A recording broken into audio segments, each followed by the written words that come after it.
Hey guys, it's Alex coming at you from Southern California. This is going to be my contribution to this thread going on that Sheriff started about duos. It's something that I actually thought about doing a couple of years ago, but just never got the time, I guess, the motivation to do it. So it's been a good one and glad to partake. I've shown a lot of these records already, so I'm just going to do kind of a relatively quick flip style video here. Through the years, I think I've shown a lot of these records, so I won't go too much into them. This is one that I had showed as well. This is the only CD that I am going to show right now. But this is Rashid Ali and Louis Belgenis on tenor. So, not surprisingly, this is very much inspired by Ali's recording with John Coltrane.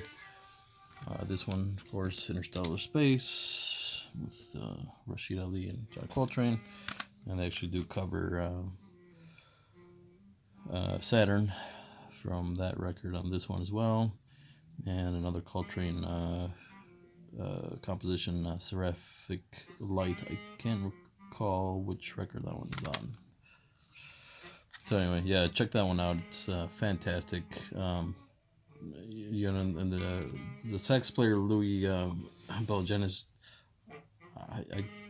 he just does not have a whole lot of recordings, but he is certainly worth listening to. He really is an amazing player. This is what's playing in the background right now. This is Pieces of Light. This is Joe McPhee and John Snyder duo. So Joe McPhee playing multiple instruments here: trumpet, flugelhorn, E-flat alto horn, pocket cornet, tenor saxophone, flute, harp, ceramic wind chimes, bird chimes, bamboo wind chimes, and so on, and some vocals as well. And then John Snyder, he was a early adopter of the ARP synthesizer on electronics. So this is on the CJR label from like 1974. Because of the really cool little booklet here explaining a little bit about the record.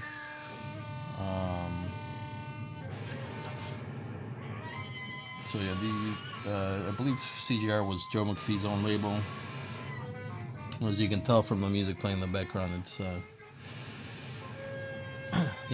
very experimental and very interesting juxtaposition of electronics with the saxophone and some of the other instruments that Joe is playing.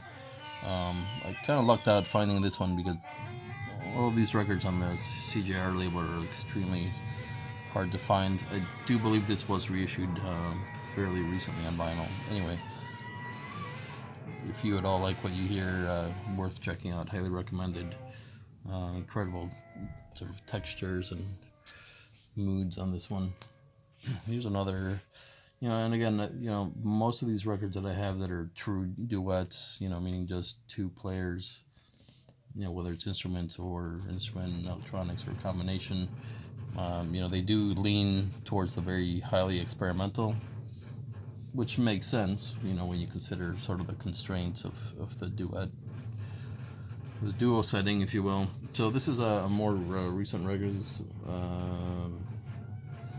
don't know, 2003, I think. Yeah. I don't know. So yeah, I think I showed this when I picked it up. But anyway, it's a Japanese player, Tamio Shirashi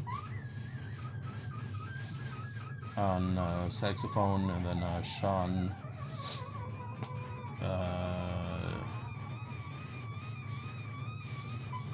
What's his last name? This font is really hard to read. But anyway, he's on percussion. Sean Meehan. And So this is very interesting in that it's sort of a field, they kind of call it like a field recorded performance. So it's a live date that was recorded outdoors in New York City.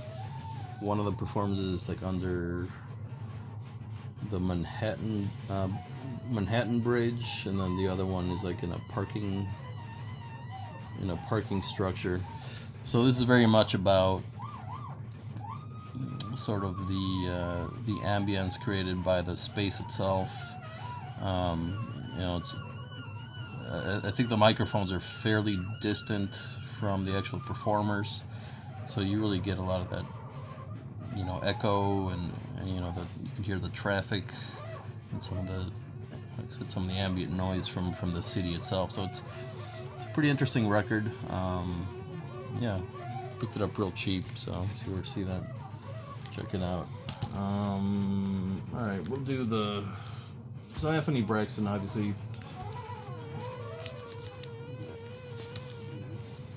He's a such an innovator, and he's got many solo records and many duo records as well. This one is with Mohawk Richard Abrams on piano. Really nice record. Side one's a little more straight ahead. They play like a Dolphy tune. They cover like a Scott Joplin tune on side two, obviously very much in their style. And then some of the Braxton compositions are a little bit more avant-garde. But yeah, there's some very nice interplay here with the piano really playing the percussion element here on this record. I'll grab the other several Braxton records, and like I said, I've shown most of these before, but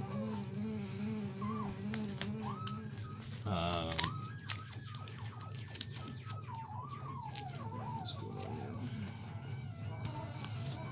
Alright. So next we got this one, trio and duet. So this is Anthony Braxton. So the duet portion here is side two, and it's Anthony Braxton with David Holland on bass. And then side one has multiple players. So, but yeah, I really like this one as well. Some very interesting compositions there. I know this one's been shown quite a bit. One of Braxton's more accessible records, I think, and again, sort of in the tradition of the Coltrane and Ali collaboration that kind of set the benchmark for the sort of drums and saxophone duo. Here Braxton also plays the clarinet as well. I haven't spun this in a while, but yeah, it's an absolutely fantastic record. Highly recommended there. This one's another fantastic record. This one, duet with Joseph Jarman on the Delmark label, 1970 something.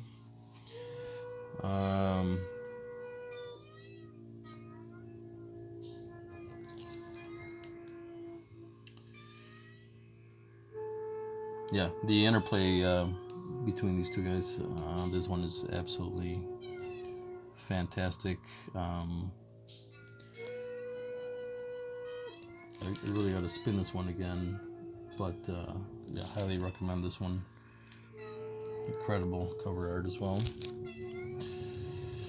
I got this one, I think I've shown before as well, Miriam Brown, Duets. So he's got some pieces with Elliot Schwartz. I think, pretty sure he's on electronics, and then the others are with Leo Smith on the trumpet. Here's the two of them. I believe Schwartz was British, if I recall correctly.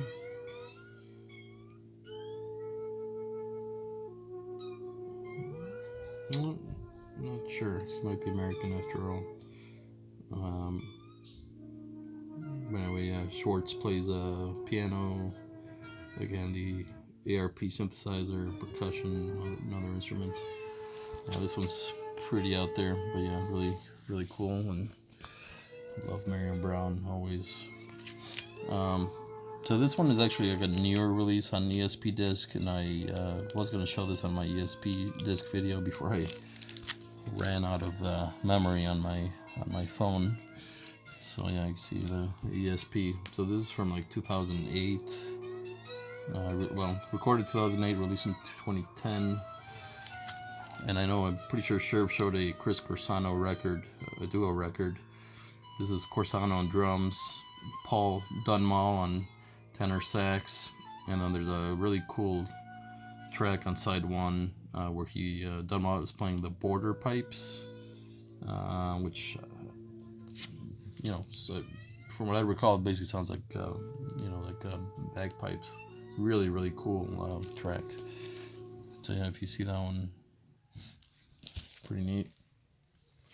There's another Corsano record. So there's Chris Corsano with Bill Orcutt, the avant-garde guitarist, originally from bands like Harry Pussy back in the day. Yeah, this is killer. I think I needle dropped this on one of my previous videos, but yeah, this is like really sort of deconstructed, blues licks and some killer drumming from Corsano. Speaking of Mr. Rashid Ali, this one I think is the only duo record that he has on his own Survival label that he founded in the 70s. This one with the great Leroy Jenkins. Really love that, the Survival label. So it's called Swift Are the Winds of Life.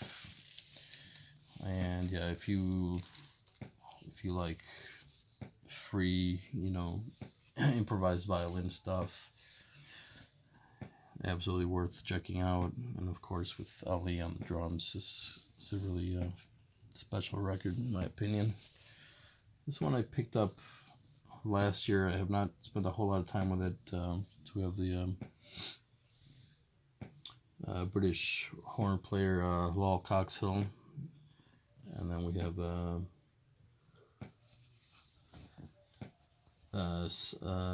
Simon Emerson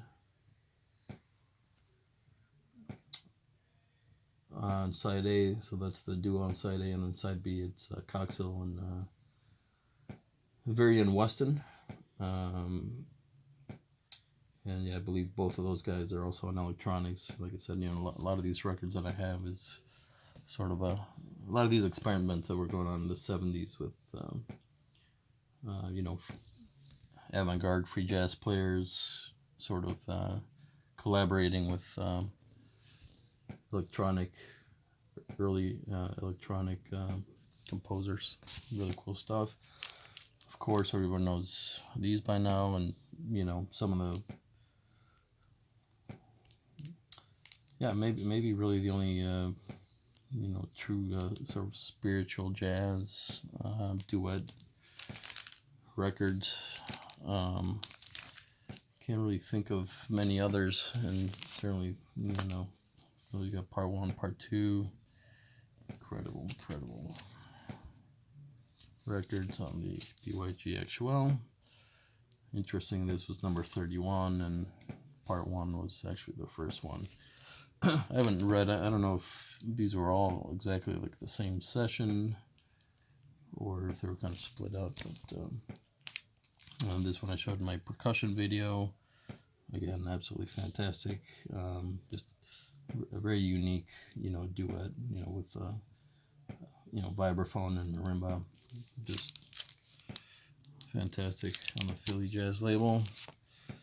Another one that I showed recently that I picked up in Chicago, a Dusty Groove. This one with Midori Takada on percussion and sax player Kang Tae-won. Yeah, really cool. I've spun this one a few times now, and it's really good, really excellent. And there are, I believe there's other, yeah, on this No Business label. I think Dave at Local Bandography just showed something on that label. Can't recall which one. Really cool label out of Lithuania, I believe. Another couple of fantastic records here. So this is Steve Lacy and Italian percussionist Andrea Cintazzo. This one's called Clangs. There's the two fellas. So Cintazzo with a very impressive setup there, and then Lacy on the soprano. Sax. He also plays. Lacy does bird calls, pocket synthesizers, and a crack box. And then Cintazzo on drums, cymbals, ictus gongs, and percussions, Gretsch drums, miscellaneous percussion, whistles, and vocals. So again, this stuff is pretty out there, but very, very cool. Clangs. Another Steve Lacy that I've shown before. This one's with Walter Zuber Armstrong. I believe he's on. So Armstrong plays the bass clarinet. So yeah, this is just horns. Lacy on his soprano, and then Armstrong on the clarinet. Yeah, this is definitely very interesting. A lot of space in these records, as you can imagine, with no drums, no bass. So it's all about the interplay. And then the last one, God, I know somebody showed this one recently. And let me check. I do believe this is a true duo record, but it's been a while on this one. Yeah, just Brutzman on his bass sax, and Laswell on electric basses. Yeah, this is a really good record on celluloid from recorded in 86 and 87 on celluloid. Highly recommended. Low Life. Alright guys, hope you enjoyed those. See you soon.